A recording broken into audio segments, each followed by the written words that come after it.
nous voici arrivés sur la dernière ligne droite de ce chapitre, portant sur les soldes intermédiaires de gestion du compte de résultat. Alors il nous reste à voir deux derniers soldes. Tout d'abord le résultat exceptionnel. Je vous rappelle ici la partie correspondante, c'est-à-dire la partie où vous trouvez les produits et les charges exceptionnelles. Ce résultat exceptionnel, eh bien, c'est prendre la totalité des produits exceptionnels et lui retrancher la totalité des charges exceptionnelles. Ce qui fait que là, si je prends les éléments figurant dans le compte de résultat, je vais avoir pour 149 700 de produits exceptionnels, 195 200 de charges exceptionnelles, soit un résultat qui est une perte de 45 500 €, qui nous conforte avec ce que l'on avait déjà dans le compte de résultat. Alors, que dire de ce résultat exceptionnel ? Eh bien, c'est que tout d'abord, un peu comme pour le résultat financier, il faut savoir prendre du recul. Perte ou gain, pas grand chose à dire, parce que là on a des activités exceptionnelles de nature différente qui sont regroupées entre elles. La seule chose qui est certaine, c'est que là on est face à des événements qui ont cette dimension exceptionnelle, non récurrente, non habituelle. C'est en dehors de l'exploitation et du financement de celle-ci. Alors, on a d'abord des opérations exceptionnelles dites de gestion, que vous retrouvez aussi bien au niveau des produits que des charges exceptionnelles. C'est des événements qui sont déroulés soit favorables, les produits, soit défavorables, les charges. Exemple, un salarié n'est pas du tout content de la manière dont vous le traitez, il vous a emmené devant un tribunal prud'homal, vous avez perdu, et vous devez lui verser une indemnité.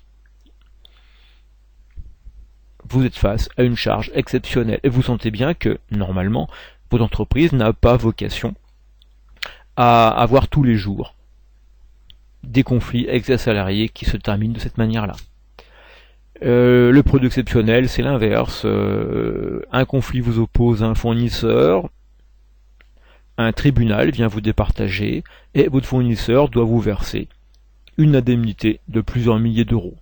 Vous réalisez là un gain exceptionnel, une opération de gestion. Mais là aussi, c'est certainement quelque chose qui ne se fait pas tous les jours. Autre type d'activité exceptionnelle, celle portant, vous voyez, sur des dotations et des reprises sur provisions exceptionnelles. Et bien là, en fait, vous avez le même type de problème que ce que je viens d'évoquer, mais seulement l'action est en cours. Vous avez un souci avec un client qui vous réclame des indemnités. Le procès ne s'est pas tenu. Il aura lieu dans quelques mois ou dans quelques années. Mais vous craignez que l'issue ne vous soit pas favorable. Vous avez passé une provision du montant de l'indemnité prévue. Enfin, prévisible, pardon. La reprise exceptionnelle sur provision, la situation est inverse. Effectivement, on arrive à la fin de l'exercice, l'événement ne s'est pas produit, ou n'a pas eu la gravité prévue. Vous allez pouvoir reprendre une partie ou la totalité de la provision qui avait été passée à l'époque. Voilà, déjà deux catégories. Troisième catégorie d'éléments exceptionnels, c'est celle qui correspond aux opérations de capital. Là, eh bien, c'est lorsque l'entreprise va céder des actifs. Par exemple, vous cédez un équipement de production, un équipement de transport, etc. Il y a deux cas que vous allez rencontrer. Premier cas, vous cédez votre équipement et vous faites un gain, une plus-value, c'est-à-dire vous la vendez plus cher qu'elle ne semble valoir comptablement. Vous réalisez un produit exceptionnel. Et ce produit exceptionnel, ce gain exceptionnel que vous allez réaliser, va générer un calcul d'impôt sur les bénéfices. Et à l'inverse, vous avez la situation où vous vendez à perte un équipement. Cette perte va vous générer une économie d'impôt, un crédit d'impôt dans la foulée. Voilà nos trois types d'activités exceptionnelles. En général, on est face à des montants peu importants, vous l'avez constaté pour Panampli, peut-être qu'il n'y a pas forcément grand chose à dire en règle très générale. Sauf sauf bien sûr si vous êtes face à des montants qui s'avèrent élevés, et surtout élevés par rapport à ce que vous aviez par le passé. Par exemple, tout d'un coup, votre entreprise se retrouve avec des opérations sur capital qui triplent, quadruplent, voire beaucoup plus. Est-ce que là, on n'est pas face à une entreprise qui est en train de céder massivement des équipements parce que son métier est en train de changer? Au lieu de fabriquer et vendre, n'est-elle pas maintenant en train de faire à d'autres et de distribuer uniquement des produits? Là, vous avez une rupture, généralement sur 1 an ou 2 ans, c'est de la cession massive d'actifs. Mais qui se traduira aussi par des changements dans les charges de personnel. Vous allez voir au niveau du chiffre d'affaires, la production vendue peu à peu être substituée, et c'est l'apparition cette fois-ci de marchandises vendues. Beaucoup moins d'achats de matières premières et beaucoup plus par contre d'achats de marchandises. Bref, des grosses masses du compte du résultat qui doivent vous alerter parce qu'il y a des changements très importants qui ont lieu. Voilà pour ces éléments exceptionnels. Il ne faut pas non plus passer plus de temps que nécessaire, bien entendu.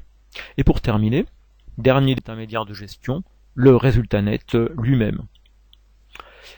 Ce résultat net, eh bien, on va regarder maintenant ce qui se passe en utilisant le bas du compte de résultat Panampli. Le résultat net, c'est l'ensemble des produits et des charges de tout l'exercice, ce que vous voyez apparaître ici. On a donc un total des produits moins un total des charges qui doit nous donner le bénéfice ou la perte de l'année. Son calcul peut être fait avant tout pour vérifier que tout ce qui a été fait avant n'est pas erroné. Donc le calcul sera le suivant.